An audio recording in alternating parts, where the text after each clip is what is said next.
Meus amados irmãos, nesta noite, com a ajuda de Deus, nós queremos continuar falando sobre intimidade com Deus. Nós lemos que a noiva, ela disse ao noivo: "Ah, quem dera que foras o quê, irmãos? Meu irmão, e que tivesses amamentado aos seios da minha mãe." E disse mais: "Eu, quando te achasse na rua, beijar-te-ia e não me desprezaria. Levar-te-ia e te introduziria na casa de quem, meus amados irmãos? Minha mãe." E nós aprendemos que Deus é nosso Pai e que a nossa mãe é a igreja. A igreja é a nossa mãe. E a mãe tem uma casa. É justamente quando nós estamos reunidos e está a noiva e o noivo. E o noivo, o que é que ele faz para a noiva? Ele disse, no versículo de número 2, por favor, até onde mandar parar. 8:2. Levar-te-ia e te introduziria na casa de minha mãe, e tu me ensinarias. Muito bem. Então a gente vem para a casa da mãe receber o quê? Ensinamento. O noivo ensinando a noiva na casa da mãe. Então, meus amados irmãos, pastor Antônio Rego Barros, de saudosa memória, que foi pastor por mais de 30 anos nesta igreja, da década de 30 à década de 60, ele tinha um adágio, eu não o conheci, mas os irmãos que o conheceram dizem que ele dizia assim: um crente ensinado ganha 100 crentes, ganha 100 pessoas. E 100 crentes sem doutrina, sem ensinamento, se desviam todos 100. Um crente ensinado ganha 100. E 100 crentes sem ensino se desviam todos 100. Então, nós estamos aqui porque nós não queremos nos desviar. E o único método de permanecermos firmes na presença de Deus é sermos doutrinados pela sua palavra. Então, na casa da mãe, tem gente que não quer mais a casa da mãe. Estamos numa época de autonomia. Estamos numa época onde cada um é dono do seu nariz. Estamos numa época onde a soberba e a arrogância e a prepotência tomou conta de muita gente. Mas nós, cristãos, ainda estamos aprendendo na casa da mãe. Amém? Então, meus irmãos, mas nós falamos que a casa da mãe tem um quarto, tem uma dependência chamada câmara, né? Glória a Deus. Vamos ver isso no capítulo 3, versículo de número 3 também. Aliás, capítulo 3, versículo 4, por favor. Apartando-me eu um pouco deles, logo achei aquele a quem ama a minha alma. Detive-o, até que o introduzi em casa de minha mãe, na câmara daquela que me gerou. Agora, além da casa, a casa tem a grande sala, mas a casa tem uma parte superior, a casa do mundo judaico, a casa do mundo oriental, onde tinha uma câmara. E aquela câmara era um lugar privado, não era um lugar público. Por sinal, tinha uma escada de pedras pela lateral da casa, onde se subia para essa câmara. Geralmente se armava uma tenda. A casa era plana, não era de telhas como nós temos hoje, mas era plana, era como uma espécie de laje. E ali o casal tinha sua intimidade, na câmara. E nós falamos que o crente, ele tem a casa da mãe, que é a igreja, mas ele tem a sua câmara com Jesus. Ele tem a sua intimidade com Jesus. Ele tem o seu particular com Jesus. Ele aprende de Jesus na casa da mãe, mas ele tem intimidade com Jesus na câmara, que fala de nossa vida devocional particular. Não podemos ter só a casa da mãe. Nós precisamos ter o nosso altar. Nós precisamos ter a nossa câmara. Nós já falamos isso nos outros cultos. Meus amados irmãos, e nós vamos continuar vendo cristãos que eram íntimos de Jesus. Cristãos que tinham particular com Jesus. Cristãos que estavam na câmara com Jesus e aprenderam e receberam muito de Jesus. Nós vemos o exemplo do apóstolo João, chamado apóstolo do amor. O apóstolo João, ele era tão íntimo de Jesus que na Santa Ceia, ele inclinou a sua cabeça no peito do Senhor Jesus, de tão íntimo que ele era do Senhor Jesus. Evangelho de São João 13, 23, nós vamos ver que a Bíblia chama ele de o discípulo que Jesus amava, ou o discípulo amado. Glória a Deus, por causa da sua intimidade, do seu relacionamento com o Senhor Jesus. João 13 e 23. Ora, um de seus discípulos, aquele a quem Jesus amava, estava reclinado no seio de Jesus. Muito bem. Estava reclinado, porque os irmãos sabem que a mesa da ceia, a mesa oriental, não era como essa mesa que nós temos hoje. Elas eram baixinhas, eram um triclínio no mundo do Império Romano, no mundo greco-romano, e ali o povo ficava como que sentado de banda. Não era sentado em cadeiras, mas eram sentados em divãs, e as pessoas ficavam assim como que meio deitadas para comer. Não ficava deitado, mas ficava declinado. E era muito fácil a pessoa que estava do lado encostar a cabeça no peito da pessoa que estava mais próxima. E a Bíblia diz que o que estava mais próximo de Jesus, quem era, meus amados irmãos? João. João estava próximo de Jesus. E a Bíblia diz que ele inclinou a cabeça no peito do Senhor Jesus. E com certeza ouviu as batidas do seu coração. E meus amados irmãos, passados os anos, João estava já velho, na ilha chamada o quê, meus amados irmãos? Patmos.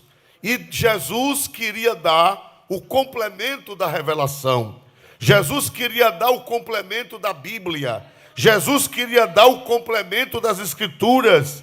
E qual foi a pessoa que Jesus escolheu para dar o complemento da revelação, o complemento das Escrituras? Qual foi o apóstolo que Jesus escolheu? João. Deus revelou Apocalipse a João.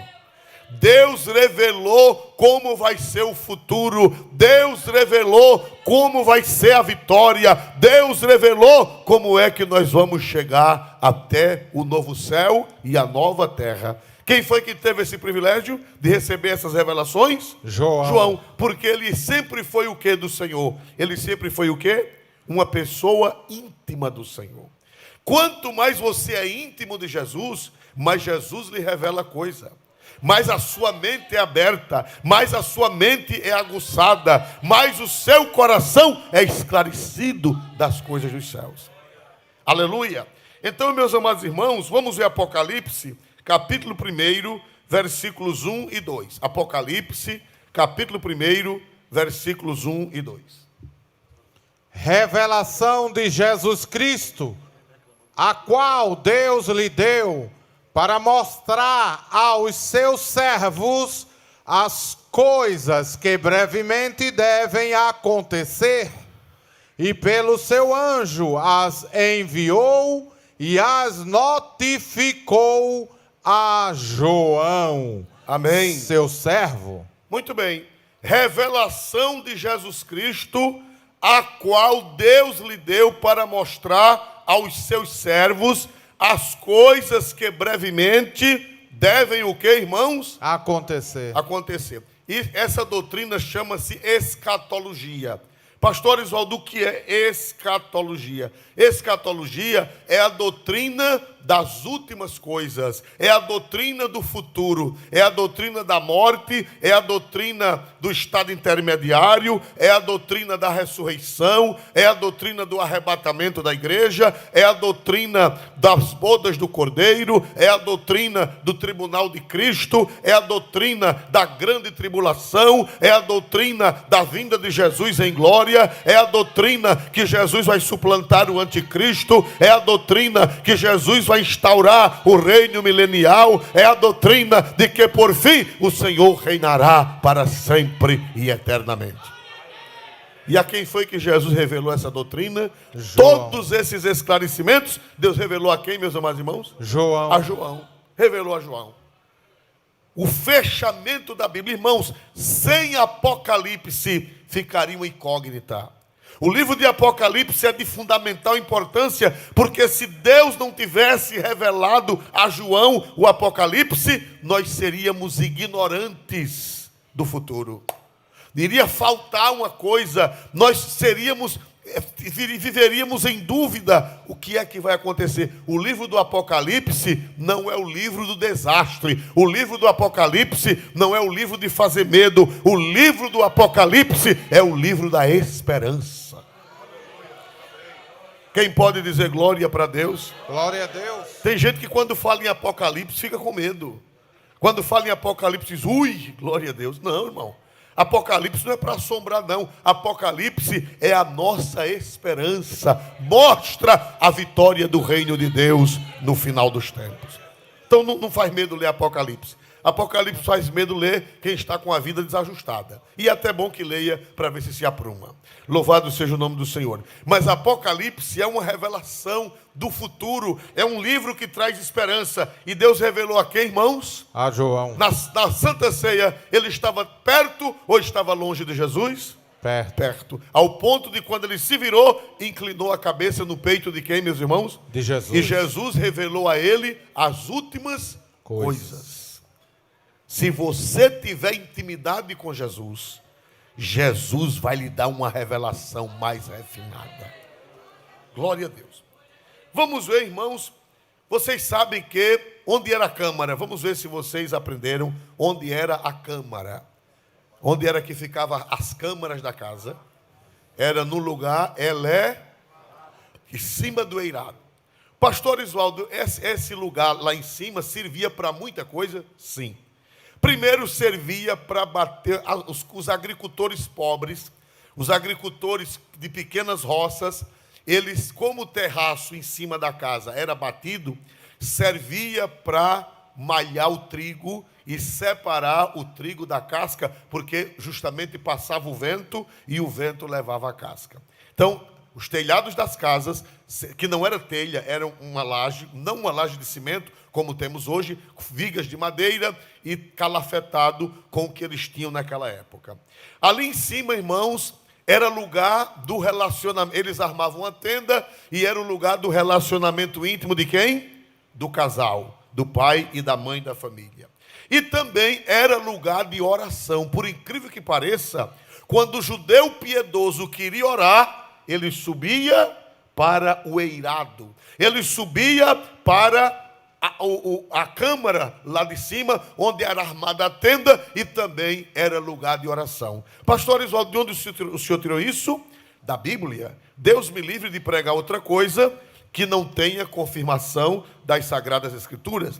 Quem lembra de um homem que subiu ao eirado, que subiu a essa sala secreta para orar no Novo Testamento? Quem lembra? O apóstolo Pedro. O apóstolo São Pedro, ele tinha o costume de, quando ele queria estar sós com Deus, quando ele queria estar buscando a Deus, ele deixava a casa, ele subia a escada, certamente tinha uma tenda para dar sombra, para dar conforto, e lá ele certamente levava alguns rolos da Sagrada Escritura, e ele ia estar na presença de quem, meus amados irmãos? De Deus, na câmara, na parte superior. E ali, irmão, a igreja estava passando por uma luta, por causa que os primeiros crentes, eles eram judeus. Os primeiros cristãos, eles vieram do judaísmo, e eles eram circuncidados ao 8º dia.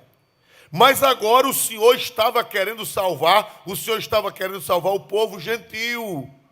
Quem eram os gentios? As nações, os gregos, os romanos, os babilônicos, os caldeus, os filisteus, aquele povo, todo aquele povo que não era judeu, agora estava para entrar na igreja. E muitos crentes achavam que a bênção era somente para quem era judeu. Aí ficou uma disputa na igreja. Afinal, o evangelho é para todos ou a pessoa, para ser crente, primeiro tem que virar judeu, primeiro tem que circuncidar, primeiro tem que guardar a lei? Ficou um conflito entre os crentes, porque ainda não havia o quê? Ainda não havia o Novo Testamento. Não tinha uma página do Novo Testamento. Embora que Jesus já tinha dito: ide por todo mundo, pregai o evangelho a quem, meus irmãos? Toda criatura. Mas, irmão, tem cabeça de crente que é de ferro. Jesus já tinha dito: ide por todo mundo, fazei discípulos de todas, mas a cabeça dos crentes é dura. Por isso que hoje eu não posso me assombrar. Às vezes o pastor ensina, entra pelo ouvido e sai pelo outro. Mas o pastor Jesus ensinou e eles não obedeceram, quanto mais a mim. Glória a Deus. Então, irmãos, havia um conflito: é para primeiro virar judeu ou pode ser crente diretamente sem se circuncidar? Ficou aquele conflito. E Pedro, irmão, subiu para o eirado para orar. Era perto de meio-dia, ele estava com fome, hospedado na casa de um homem chamado Simão, que era curtidor. Deus já me deu o privilégio de estar neste local. Não entrei porque hoje a casa, no ano de 2019, quando eu estive ali, a casa estava fechada. Essa casa está lá em Jope, e ela estava fechada porque estava uma demanda judicial de duas pessoas que diziam ter a posse da casa, e o juiz de Israel, o dos juízes, mandou fechar e ninguém podia entrar, mas nós passamos na porta desse local onde Pedro subiu para orar. Era a casa de um curtidor, ele estava hospedado lá, e quando foi dando a hora do almoço, Pedro disse: enquanto a dona da casa prepara o almoço, eu vou fazer o quê, meus amados irmãos? Orar. Eu vou subir para orar. Isso é o quê, irmão? Uma pessoa que se retira para um local secreto para orar. Isso chama-se o quê, de acordo com a doutrina que estamos dando? Intimidade com Deus. Que muita gente está perdendo. O cristianismo pós-moderno, o cristianismo dessa época está perdendo essa intimidade. Muitos nem na casa da mãe vêm. E ir na intimidade, e ir na sala superior, pior ainda. A vida, o corre-corre da vida, as distâncias, o trânsito, né? O cansaço, o enfado. Você trabalha de dia, estuda à noite, faz o pós-graduação, depois faz o mestrado, depois precisa fazer o doutorado, depois precisa fazer uma especialização, e a maioria não tem tempo para nada, não tem tempo de subir ao eirado, não tem tempo de ler a Bíblia, não tem tempo de estar na presença de Deus. E pasmem, até mesmo ministros do Senhor. Tem ministros do Senhor que estão tão ocupados com as lides ministeriais que não tem mais tempo. Se nós pastores não tivermos cuidado, a gente também vai deixar de subir à sala da Câmara. Porque o corre-corre da vida é grande. O corre-corre, uma vez um camarada, quando eu era pastor de um campo bem pequenininho, o trabalho já era muito. Delmiro Gouveia era um campo bem pequeno, e chegou um camarada lá, vindo de outro estado, com um sapato cavalo de aço. Quem alcançou cavalo de aço? Glória a Deus. Ele chegou lá com um sapato cavalo de aço, ele foi cantar em Paulo Afonso, e o pastor de Paulo Afonso mandou a encomenda lá para casa. Glória a Deus, na época. Aí, meu irmão, eu vim aqui, que eu sou cantor, e tenho chamada para evangelista. Aí eu digo: louvado seja Deus. Eu era evangelista também. Eu digo: irmão, vai dar certinho nós dois. Glória a Deus. Agora, esse sapato seu, meu irmão, vai dar trabalho, porque eu não tenho carro, e eu também sou evangelista, eu evangelizo todo dia. Eu digo: vamos evangelizar. Ele disse: irmão, Jesus mandou eu passar 15 dias aqui. Eu disse: foi, irmão, foi. Aí eu digo: então vamos evangelizar. Aí saí com ele de manhã, chegava meio-dia, andava pela Pedra Velha, Campo Grande, Bom Sossego, irmão, tudo longe, glória a Deus. de porta em porta, evangelizando, visitando os novos crentes. Quando foi meio-dia, ele chegou já com as pernas abertas. Glória a Deus. E foi uma irmã Vaninha, lembra disso, né? E ele já chegou suado e cansado e almoçou. Quando eu digo, vá descansar um pouquinho, irmão. Quando foi 2 horas, eu bati na porta do quarto, levanta para a gente evangelizar. Partimos para o outro lado da cidade. Irmão, o cavalo de aço maltratou o coitado. E quando nós chegamos, 5 horas da tarde, ele estava abrindo o bico e disse, irmão, o Senhor Jesus mandou ir embora. Glória a Deus. Aleluia. Aleluia. Acabou a chamada do homem. Louvado seja Deus. Todo assado, está andando com as pernas abertas. Glória a Deus. Então, meus amados irmãos, naquele tempo já era assim, né? Quando os crentes eram poucos. Então, um pastor verdadeiro, ele pode ser pastor de um campo pequeno e pode ser pastor de um campo grande. A responsabilidade é a mesma. É construção, é visita, tem que preparar estudo e tem que viajar e tem que resolver problema. E se não tiver cuidado, não sobe no eirado da câmara. E Pedro, irmão, mas Pedro, apesar de ser um pastor ocupado, mas ele aproveitava, ele disse, enquanto a mulher prepara a comida, enquanto a dona da casa prepara a comida, eu vou fazer o quê, meus amados irmãos? Orar. Eu vou subir ao eirado para orar. Vamos ver isso em Atos dos Apóstolos, capítulo de número 10, versículos 9 e 11. Atos 10, 9 e 11. E no dia seguinte, indo ele seu caminho, e estando já perto da cidade, subiu Pedro ao terraço para orar, quase à hora sexta, e viu o céu aberto, e que descia um vaso, como se fosse um grande lençol, atado pelas 4 pontas, vindo para a terra. Olha aí, nós vemos aqui, Pedro subiu ao terraço. Que terraço era esse? Era o primeiro andar da casa, era onde estava a laje, que servia de intimidade para o casal, que servia, era multiuso. Quando era tempo de colheita, os pequenos agricultores lá em cima separavam a palha do trigo, né? E sacavam o trigo dali de cima, as colheitas, e também era lugar de quê, irmãos? De oração. E Pedro, irmão, como é que nós devemos ter uma vida devocional? Não perdendo as oportunidades. Veja que Pedro, enquanto preparavam comida para ele, era perto da hora sexta. A hora sexta lá no Oriente não era 6 horas da noite, nem 6 horas da manhã, era meio-dia. Era meio-dia, porque eles começavam a contar a hora a partir de 6 da manhã. De 6 da manhã a meio-dia eram 6 horas. Então a hora sexta é meio-dia, não é a hora sexta nossa. Esse método nosso é o método romano, e eles tinham um método judaico. Contavam de 6 da manhã até meio-dia, hora sexta, 3 horas da tarde, hora nona, né? E 6 horas da noite, ou 18 horas, a hora 12ª. Então, meus amados irmãos, Pedro, enquanto prepara, eu acho lindo isso, irmão. Leia de novo o versículo de número 10. E tendo fome, Quis comer. E o quê?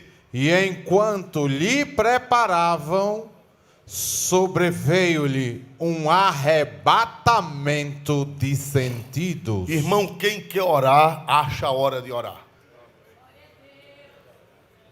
Quem quer orar, você vê que a vida de Pedro é corrida. Mas qual foi a hora que ele aproveitou para subir? Enquanto a dona da casa estava o quê, irmão? Preparando. Enquanto sua mulher está preparando a comida, o que é que você está fazendo? Raiva. Glória a Jesus. Então, se é de fazer raiva, vai fazer o quê, meus irmãos? Vai orar.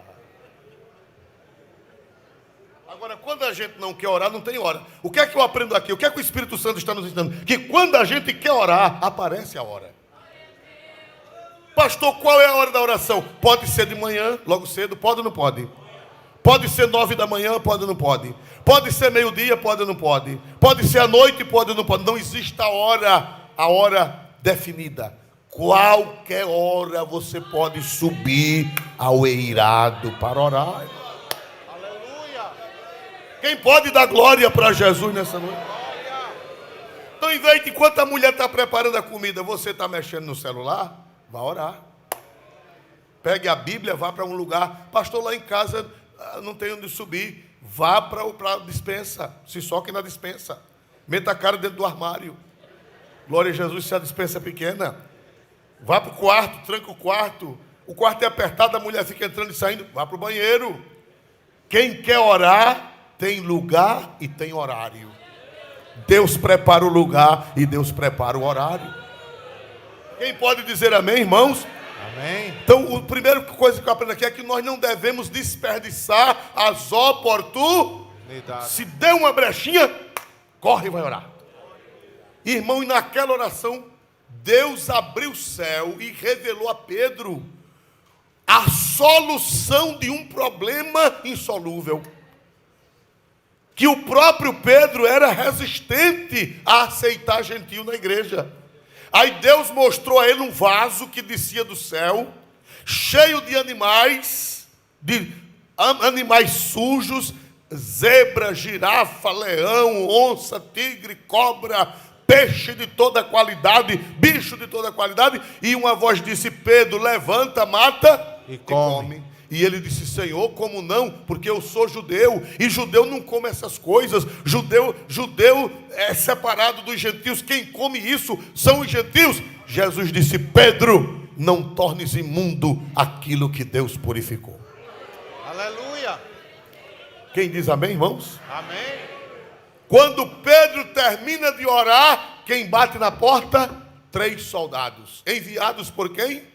Cornélio, pelo centurião Cornélio. E os 3 soldados dizem: Pedro, aqui está um tal de Pedro. Disse: está. O dono da casa mandou chamar Pedro. Pedro desceu e eles disseram: olha, o nosso chefe é um centurião romano chamado Cornélio. Ele não é crente, mas ele teme a Deus. E ele estava orando lá também. E um anjo apareceu a ele e disse: mande chamar um homem Pedro, que está em Jope, e ele vai pregar o evangelho para você. E vai ser salvo você, e vai ser salvo toda a sua casa. E Pedro foi, e enquanto Pedro pregava, o Espírito Santo desceu, e Jesus batizou a casa de Cornélio com o Espírito Santo, e a porta para os gentios foi o quê? Aberta. Aleluia. Mas toda essa bênção veio através de quê? Toda essa revelação, todo esse esclarecimento veio através de quê, meus amados irmãos? Da oração. Da oração particular, irmãos. Quem ora enxerga coisa que os outros não enxergam. Principalmente se você orar junto com as sagradas escrituras, lendo a Bíblia e orando. Você vai enxergar o que ninguém enxerga. Você vai alcançar o que ninguém alcança. Glória a Deus. Então, meus amados irmãos, o tempo é muito curto, não dá para nós falarmos muito, mas vamos ver o Salmo 25, versículo 14. Salmo 25, versículo 14, tem uma revelação para nós. O segredo do Senhor é para os que o temem, e Ele lhes fará saber o seu conserto. O segredo do Senhor, irmão, Deus tem segredo que Ele só conta a quem é íntimo dEle. Quem vem só para a casa da mãe já é uma bênção. Mas quem vai para a sala secreta, quem vai para o eirado, quem vai para a câmara, a Bíblia diz que o Senhor revela o quê, meus amados irmãos? Segredos. Aleluia. Em outras palavras, ele fica mais sábio do que os outros. Ela fica mais sábia. Quando você vê uma mulher que tem uma boca sábia, uma mulher conselheira, uma irmã crente, às vezes até não é tão idosa, uma pessoa jovem, mas tem uma sabedoria, tem um conselho, tem uma visão aguçada, sabe dar uma palavra para um, para outro, é porque essa pessoa, ela vai lá em cima no eirado orar, e por isso que ela recebe segredos. Esse irmão recebe segredos que os outros não recebem. E você fica só babando. Mas meu Deus, a irmã fulana é tão sábia. O irmão fulano é tão sábio e eu tão broco. Glória a Jesus. É porque você não sobe. Você não sobe para orar. não lê Bíblia, não chora de joelho, não adora, não canta, não se embriaga na presença do Senhor com as bênçãos de Deus. Vamos ver isso, vamos ver Amós 3:7. Amós 3:7 também fala de segredo. Amós 3:7. Certamente o Senhor Jeová não fará coisa alguma sem ter revelado o seu segredo aos seus servos, os profetas. Amém. Vocês estão lembrados quando Deus foi destruir Sodoma? Quem lê Bíblia sabe. Ele passou na casa de quem primeiro? Antes de destruir Sodoma, ele passou na casa de uma pessoa. Abraão. Na casa de quem, irmãos? Abraão. E disse, olha, eu vou ocultar a Abraão o que eu faço. Já pensou, irmão? Interessante, não foi Abraão que disse que Deus era amigo dele. Foi Deus quem disse, Abraão, meu amigo. E um amigo conta segredo para o outro? Conta ou não conta, irmãos amados? Se você tem medo de contar o segredo de uma pessoa, é porque essa pessoa não é seu amigo. Eu vou contar esse negócio a fulano, nada que ele vai dizer a todo mundo. Conte mesmo não, glória a Jesus. Segredo a gente conta aos amigos, às pessoas da nossa confiança. Quando Deus foi destruir Sodoma, primeiro passou na casa de quem, meus amados irmãos? De Abraão. E contou a Abraão o que iria fazer com Sodoma. É uma amizade, né, irmão? É uma amizade, uma intimidade. Louvado seja o nome do Senhor para sempre. Vamos ver Provérbios 3:32. Provérbios, capítulo 3, versículo 32. Vamos ver a palavra de Deus. O que é que diz? Porque o perverso é abominação para o Senhor, mas com os sinceros está o seu segredo. Aleluia. Jesus quer te revelar segredo. Mas o segredo não é revelado a todo mundo. O segredo é revelado aos sinceros. Essa palavra sincero, ela não vem do hebraico. Nessa nossa versão, vem do latim.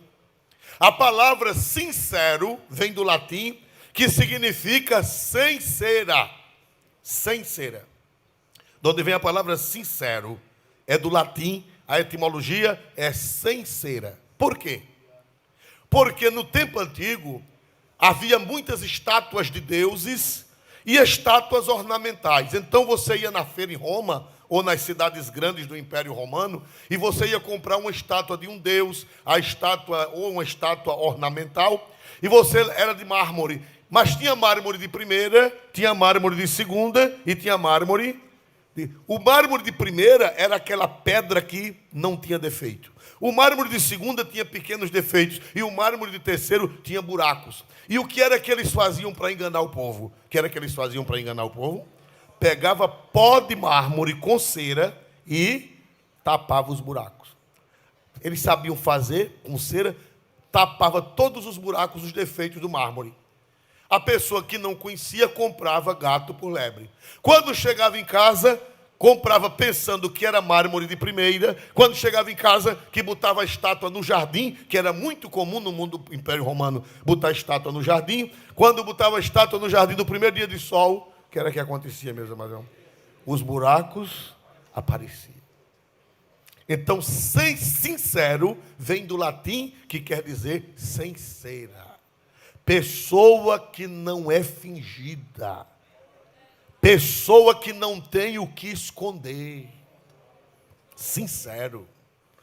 No hebraico é yassar. Yassar, que significa reto, honesto, correto, direito, certo, agradável e justo. Diz que para esse povo Deus revela segredo. Quem diz aleluia para Jesus?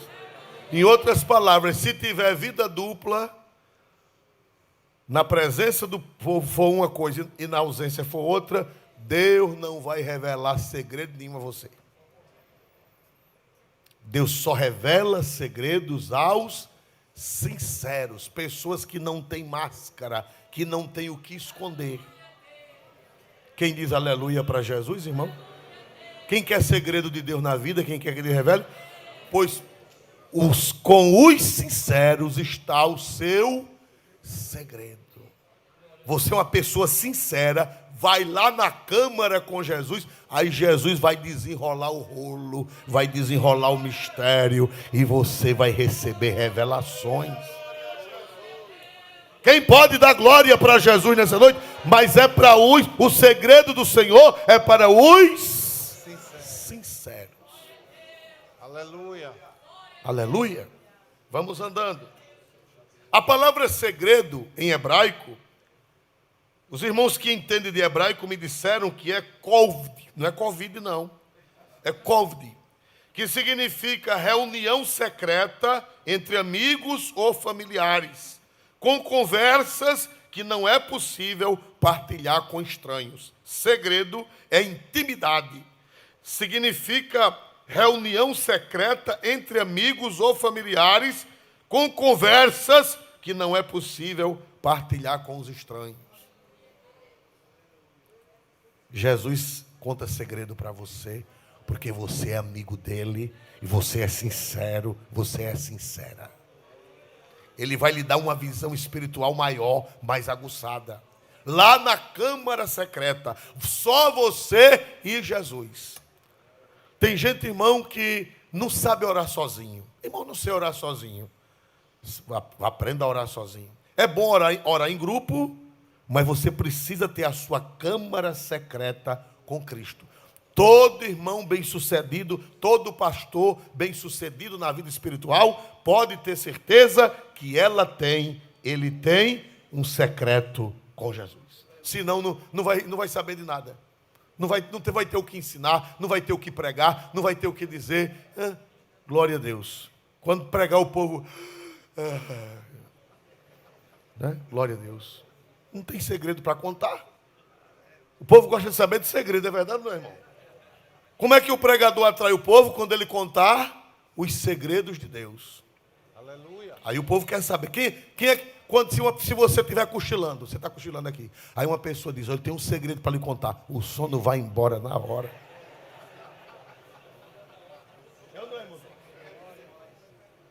Vai embora. Se o pastor está pregando e o povo está dormindo, é porque ele não está contando os segredos.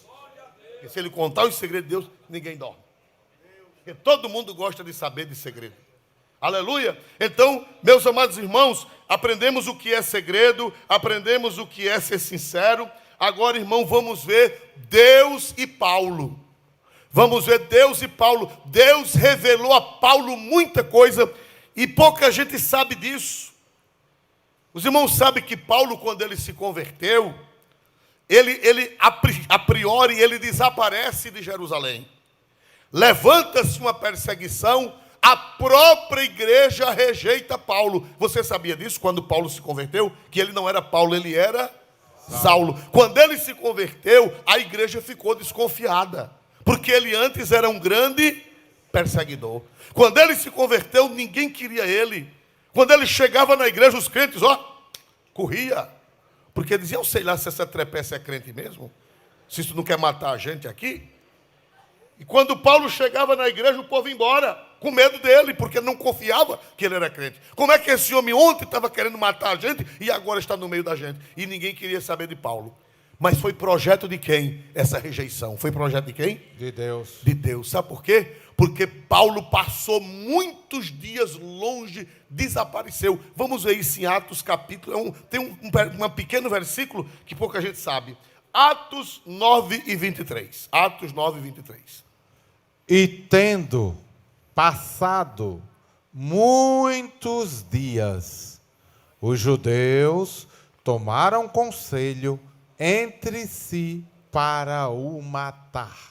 Tendo passado quantos dias, irmãos? Muitos dias. Eu vou contar para vocês agora quantos anos foram esses muitos dias.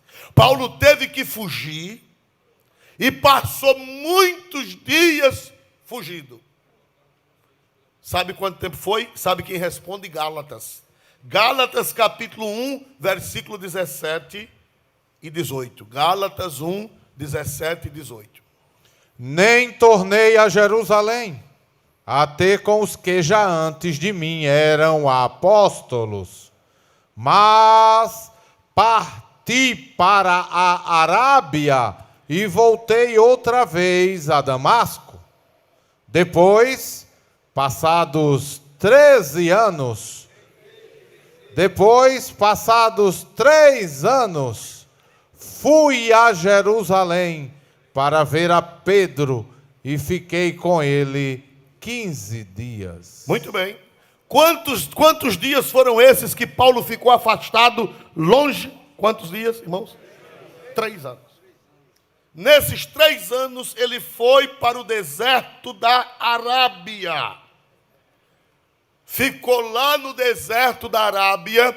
E lá no deserto da Arábia, ele teve as revelações do Novo Testamento. Aleluia.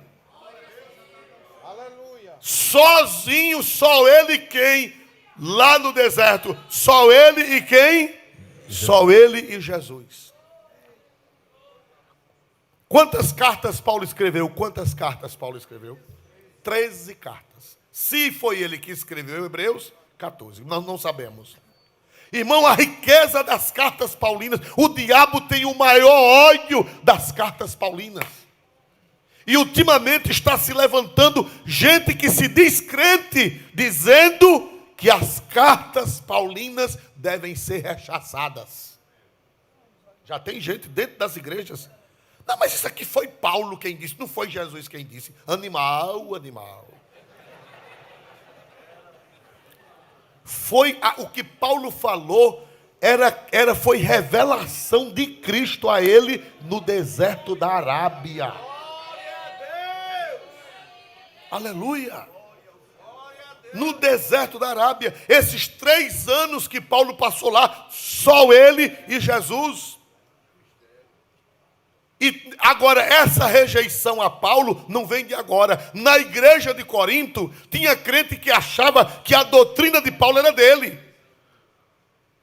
Tinha crente que achava que a doutrina de Paulo era de Paulo mesmo. Rejeitava Paulo. Vamos ver 2 Coríntios 13. 2 Coríntios capítulo 13, eu falei disso há poucos dias. Na igreja de Corinto já tinha gente que não aceitava, dizendo que aquela palavra de Paulo não era de Jesus, era da cabeça de Paulo. 2 Coríntios 13, parece que 3. 2 Coríntios capítulo 13, versículo de número 3. Visto que buscais uma prova de Cristo que fala em mim. Paulo disse, Cristo fala em mim. Só que na Bíblia, na linguagem, na NVI, diz assim, Cristo fala por meu intermédio. Você que não acredita nas epístolas de Paulo, você que acha que aquilo é da cabeça de Paulo, você é um corintiano. Oh, desculpe, um coríntio, glória a Jesus. Aleluia. Então, meus amados irmãos, na igreja de Corinto, veja aí, por favor, na Bíblia NVI. Ou NVT, seja lá que te for. Leia aí, como é que diz aí? Eu lhes darei todas as provas que desejarem, de que Cristo fala por meu intermédio. Cristo fala por meu intermédio. Eu queria que vocês colocassem, irmão. Olha, leia aí nessa versão. Visto que vocês estão exigindo uma prova de que Cristo fala por meu intermédio. Se eu fosse você, eu grifaria esse versículo da Bíblia. Os coríntios queriam uma prova de que a doutrina de Paulo era de Cristo. Queriam uma prova. Você tem que provar, Paulo. Você tem que provar que essa doutrina sua é de Cristo. Paulo disse, vocês duvidam. Vocês querem uma prova de que Cristo fala por meu intermédio. Então, quando a gente prega Coríntios, quando a gente prega João, ou melhor, Romanos, Coríntios, Gálatas, Efésios, Filipenses, Colossenses, Tessalonicenses, 1 Timóteo, 2 Timóteo, Tito, Filemão, tudo aquilo não é da cabeça de Paulo. Foi Paulo que recebeu de Cristo lá no deserto da Arábia. 1 Coríntios 14, 1 Coríntios 14, 1 Coríntios capítulo 14, versículo de número 37. Se alguém cuida ser profeta ou espiritual, reconheça que as coisas que vos escrevo são mandamentos do Senhor. As epístolas paulinas não são invenção da cabeça de Paulo, não. São mandamentos de quem? De quem? Do Senhor. Do Senhor. Quem é o Senhor? Quem é o Senhor? Jesus Cristo. Irmão, lá no deserto da Arábia, Jesus ensinou Paulo a celebrar a ceia. Porque Paulo não estava no dia que Jesus celebrou a ceia. Ele não era nem crente. E lá no deserto da Arábia, a conversa de Paulo com Jesus era tão íntima que Jesus disse: Paulo, hoje eu vou lhe ensinar a celebrar ceia.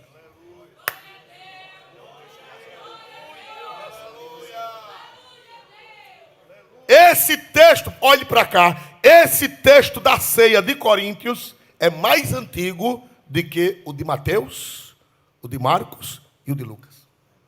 Quando os apóstolos escreveram Mateus, Marcos e Lucas, que fala da ceia, Paulo já tinha escrito sem ter estado na ceia. Porque quando Jesus celebrou a ceia, ele não era crente. Vamos ver 1 Coríntios 11 e 23. Glória a Deus. Porque eu recebi do Senhor o que também vos ensinei. Para aí. Ele disse: porque eu recebi de quem? De Paulo, de Pedro, de João? De quem? De quem? Quem foi que ensinou Paulo a celebrar a ceia? Aonde o Senhor ensinou a Paulo a celebrar a ceia?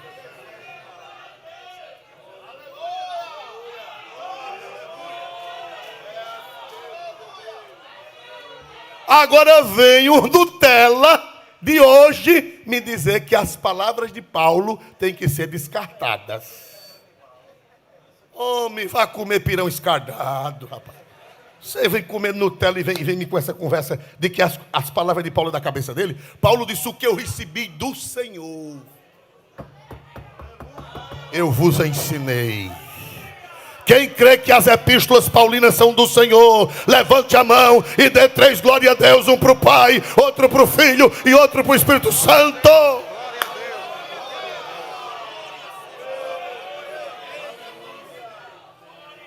Tudo que Paulo escreveu, Pedro escreveu, João escreveu, não era da cabeça deles. Foi do Senhor. Paulo disse: o que eu recebi do Senhor, eu também vos ensinou. Que olha a ceia como era bonita que Paulo celebrava. Leia. Que o Senhor Jesus, na noite em que foi traído, tomou o pão. Valendo o resto. E tendo dado graças, o partiu e disse: tomai, comei, isto é o meu corpo que é partido por vós. Fazei isto em memória de mim. Prossiga. Semelhantemente, também, depois de cear, tomou o cálice, dizendo: este cálice é o Novo Testamento no meu sangue. Fazei isto todas as vezes que beberdes, em memória de mim. Com quem foi que Paulo aprendeu a celebrar essa ceia tão bonita? Com quem foi que ele aprendeu? Com o Senhor. Nem foi Pedro que ensinou a ele, nem foi João, nem foi Tiago, nem foi Felipe, nem Mateus. Ele recebeu do Senhor. Toda a revelação bíblica veio do Senhor, irmão. E o diabo quer acabar com isso.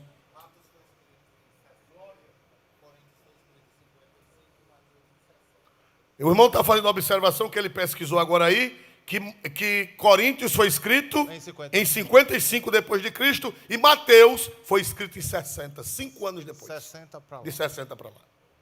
Paulo recebeu do Senhor, sem ter assistido a ceia, aprendeu a celebrar a ceia direitinho. E tem gente, irmão, que está com 200 anos, que assiste ceia e não aprendeu ainda.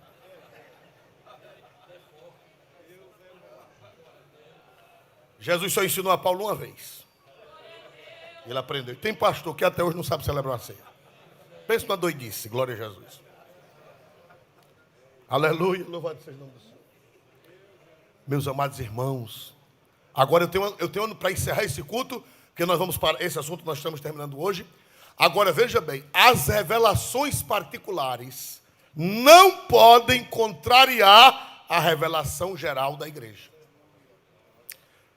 Por que é que existem seitas perigosíssimas? Por causa de revelações particulares diferentes das da igreja e das da Bíblia. O Espírito Santo nunca vai revelar a você uma coisa diferente do que ele já revelou à igreja através da palavra. Os irmãos sabem que existem seitas que eles acreditam que veio um anjo chamado Moroni, e revelou a um homem nos Estados Unidos uma religião totalmente diferente do cristianismo bíblico. Foi de Deus esse negócio? Não foi de Deus. Olha, irmão, a Virgem está aparecendo ali, e eu tenho lido essas aparições, irmão, é cada doutrina absurda. Diz que a Virgem ensinou que coisas contrárias à Bíblia, coisas contrárias às Sagradas Escrituras. Essa visão não é de Deus. Vou provar para vocês que é linda a Bíblia, a perfeição das Escrituras. Paulo, quantos anos ele passou longe? 3 anos. Depois ele veio a Jerusalém, depois demorou mais 14 e veio de novo. Irmão, por que foi que Paulo veio a Jerusalém? Vamos voltar para Gálatas. Vamos voltar para Gálatas. Gálatas capítulo de número 1, versículo 13. Gálatas 1 e 13. Porque já ouviste qual foi antigamente a minha conduta no judaísmo, como sobremaneira perseguia a igreja de Deus e a assolava. Eu acho que eu me equivoquei. Sim, versículo 12, obrigado. Versículo 11 e 12. Versículo 11 e 12. Mas faço-vos saber, irmãos, que o evangelho por mim foi anunciado, não é segundo os homens, porque não o recebi, nem aprendi de homem algum, mas pela revelação de Jesus Cristo. Observe que quando Paulo foi crente, foi obrigado ao quê? Me ajude. Foi obrigado ao quê, irmão? Fugir. Não deu tempo de aprender nada. Porque Paulo disse, eu fui um abortivo. Isso não é normal. Isso é não é normal. Isso é coisa rara. Sabe que não vai acontecer com todo mundo. Ah, irmão, aconteceu com Paulo, pois eu vou me meter no deserto e eu vou ficar. Vá não, que lá tem cobra, tem lacral, tem escorpião e você vai ser picado e vai morrer para lá mesmo. Isso foi Paulo. Não é regra para todo mundo. Não é regra. Tem coisa que na Bíblia é descritiva, mas não é normativa. Deus está dizendo como foi com Paulo, mas não está estabelecendo uma regra para todo cristão. A regra é que você tem que ter o seu particular com Deus. Mas agora eu acho lindo. Paulo fica para lá, recebe as revelações de Deus, mas depois ele vem para onde? Me ajudem. Jerusalém. Vamos ver o versículo de número... deixa eu ver aqui. O versículo número 14. 18, versículo 18. Depois, passados 3 anos, fui a Jerusalém para ver a Pedro e fiquei com ele 15 dias. Pastor, ele vem para Jerusalém e ele vai em busca de quem? Da pessoa de quem? Pedro. Por que Pedro? Porque Pedro, ele não era papa, mas ele era o líder apostólico. Ele não era papa, mas ele era o líder. É inegável. A liderança de Pedro, nos primeiros anos da igreja, é inegável. Dizer que Pedro não era líder é ser contra a razão, ser contra o bom senso, ser contra a escritura. Ele não era papa, não era angu, não era mingau, mas era o líder. Aleluia. Então, meus amados irmãos, nós vemos uma coisa interessante. O que é que ele vem fazer em Jerusalém? Paulo, com essa revelação de Deus, ele vem a Jerusalém. Conversar com quem? Pedro. E ele passa com Pedro quantos dias? 15 dias. Sabe o que foi que ele veio saber? Olha para cá, que coisa linda. Ele veio conferir, olhe para cá, você que está em casa, ele veio conferir se o que ele recebeu lá no deserto era a mesma doutrina que estava na igreja de Jerusalém.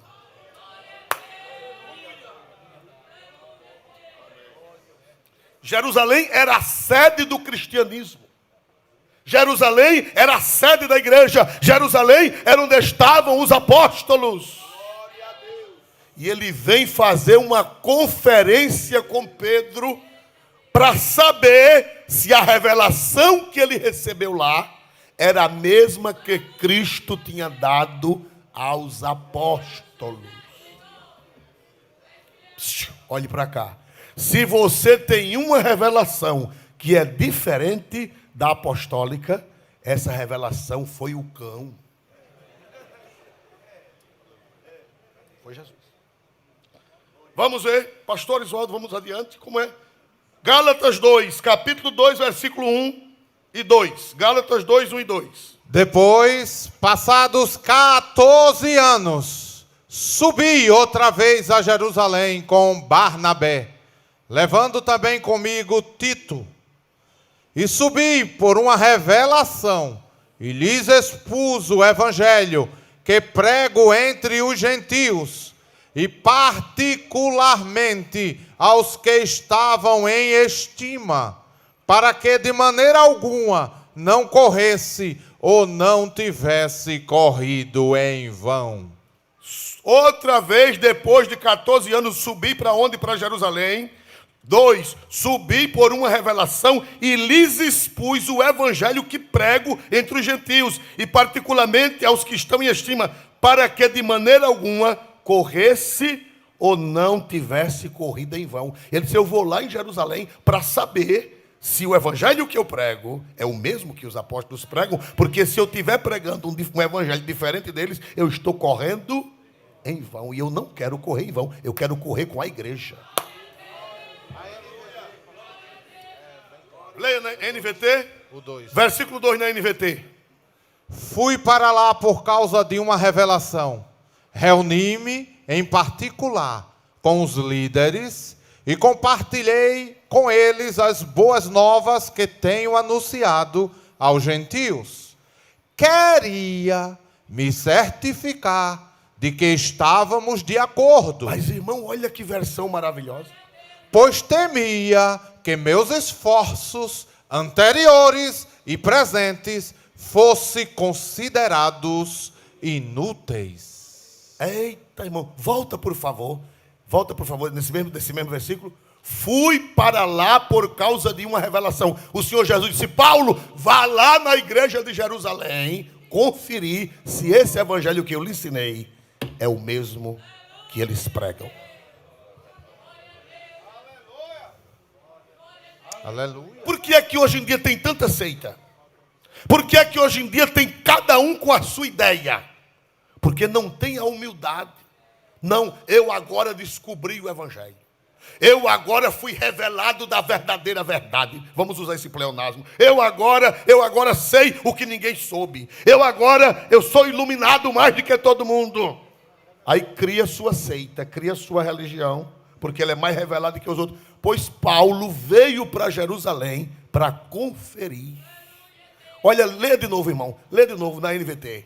Fui para lá por causa de uma revelação. Reuni-me em particular com os líderes e compartilhei com eles as boas novas que tenho anunciado aos gentios. Olha agora. Queria me certificar de que estávamos de acordo. Para aí. Eu queria me certificar se eu e eles estávamos, quer dizer, se pregávamos a mesma doutrina.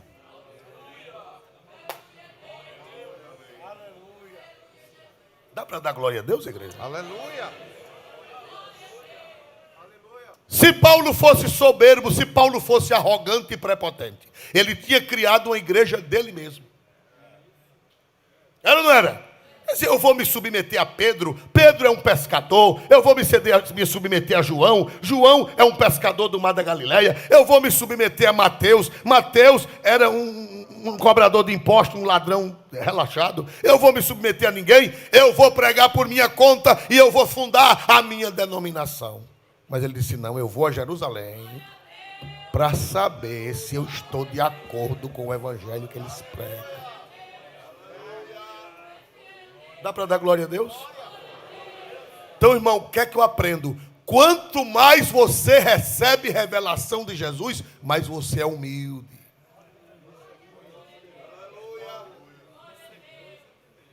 Se Paulo fosse soberbo, olha para cá, para nós encerrarmos daqui a pouco. Se Paulo fosse soberbo, mas é nada, Jesus falou comigo diretamente.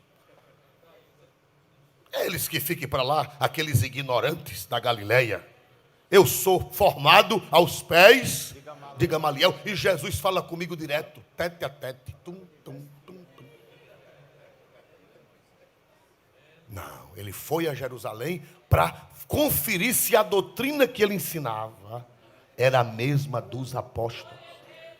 Então, irmão, se aparecer alguém metido a espiritual, dizendo eu tive uma visão, eu tive um sonho, eu tive uma revelação e agora ninguém sabe de mais nada, só quem sabe sou eu, é soberba, luciferiana.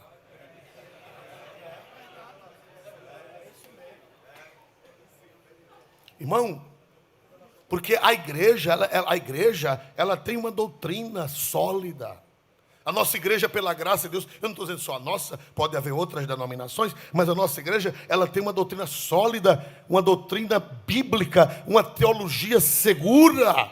E agora como é que vai aparecer alguém desconstruindo?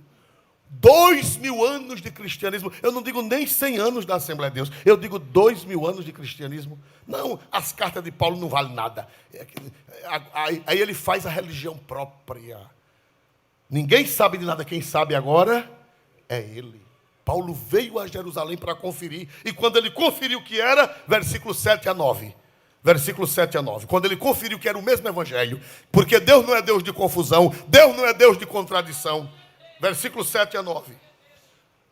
Antes, pelo contrário, quando viram que o evangelho da incircuncisão estava a mim confiado, como a Pedro da circuncisão, porque aquele que operou eficazmente em Pedro para o apostolado da circuncisão, esse operou também em mim com eficácia para com os gentios. Para aí, qual era a diferença de Pedro para Paulo?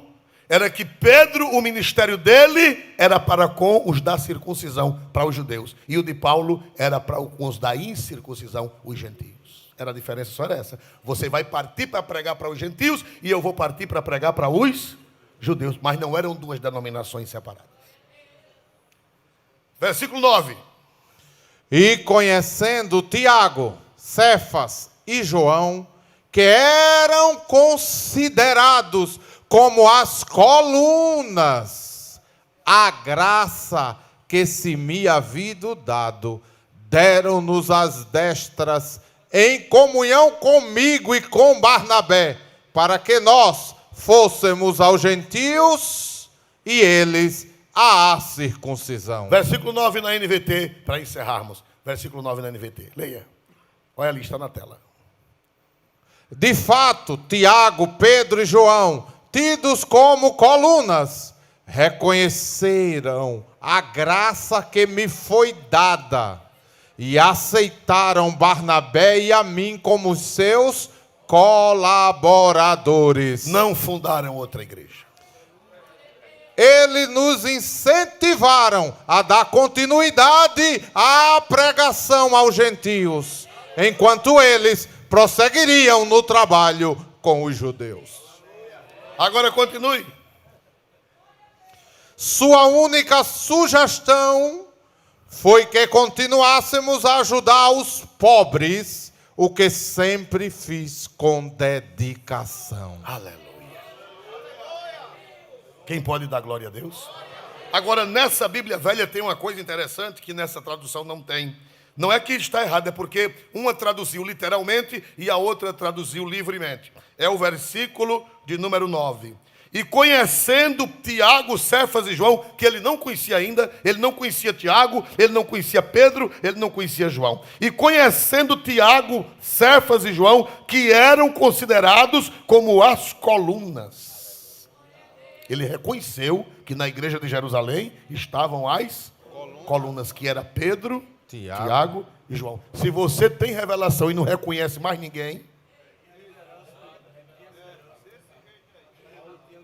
mas é nada, eu tenho o dom de curar o pastor presidente frio. Glória a Jesus. Eu vou ficar aqui nada, eu vou curar, eu vou fundar minha igreja de cura. Porque eu tenho. Mas ele reconheceu que Pedro, Tiago e João eram as colunas velhas. E ele veio a Jerusalém. Agora veja que coisa linda aqui. Eles reconheceram a graça que me havia sido dada, deram-nos as destras em comunhão. Sabe o que é das destras? Fica de pé, pastor Carlos. Da destra. Qual é a destra? É a mão o quê? Direita. Estamos unidos, meu irmão? Vai pregar para os gentios, que eu vou pregar para os judeus. Quem pode dizer glória a Deus? Quanto mais a gente tem intimidade com Deus, mais é unido com a igreja. Dá para dizer aleluia para Jesus? Se você diz, eu tenho visão, tenho revelação. Geralmente, quem tem muita visão e muita revelação, fica inimigo do pastor. Teve um tempo que no círculo de oração, não foi aqui, foi em outra cidade, tinha muito profeta. E quando o pastor ia chegando, aí os profetas diziam, lá vem o homem da gravata. Porque o homem da gravata era o inimigo, né? Não, essa revelação não vem de Deus. As verdadeiras intimidades com Deus nos levam à comunhão com a igreja. Respeitar as autoridades eclesiásticas. Respeitar Pedro, respeitar Tiago, respeitar João. Porque quando Paulo chegou na igreja, Pedro, Tiago e João. Vamos ficar de pé em nome de Jesus.